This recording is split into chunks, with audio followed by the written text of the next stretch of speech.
జై సీతారాం. స్త్రీలలో చెడ్డవారు లేరా? ఖచ్చితంగా ఉన్నారు. కానీ వాళ్ళు తమకు తాముగా చెడ్డవారు కాలేదు. ప్రతి పురుషుడి విజయం వెనుక ఒక స్త్రీ ఉంటుందని అంటారు. అది ఎంతవరకు నిజమో కానీ చెడిపోయిన ప్రతి స్త్రీ వెనుక ఒక పురుషుడు ఉంటాడు. అతడు తండ్రి కావచ్చు, భర్త కావచ్చు, కొడుకు కావచ్చు. అదేమిటి?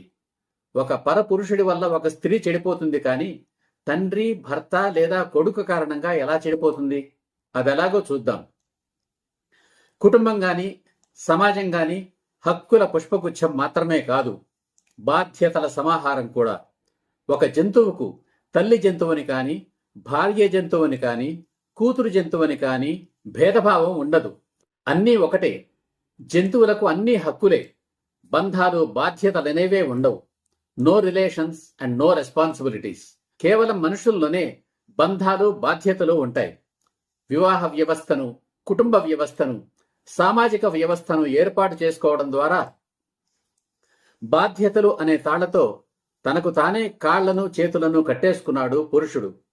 తీరా కట్టేసుకున్న తర్వాత ఆ బంధాలను భరించలేకపోతున్నాడు. వాటిని త్రెంచుకోవడానికి ఆరాటపడుతున్నాడు, పోరాటం చేస్తున్నాడు. ఆ ఆరాటాలు, పోరాటాల ఫలితమే నేడు సమాజంలో నెలకొన్న అన్ని అనర్థాలు.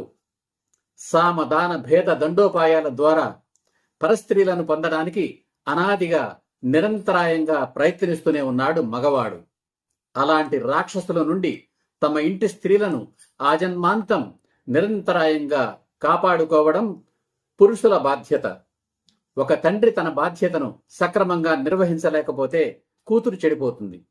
ఒక భర్త తన బాధ్యతను సక్రమంగా నిర్వహించలేకపోతే భార్య చెడిపోతుంది. ఒక కొడుకు తన బాధ్యతను సక్రమంగా నిర్వహించలేకపోతే తల్లి చెడిపోతుంది.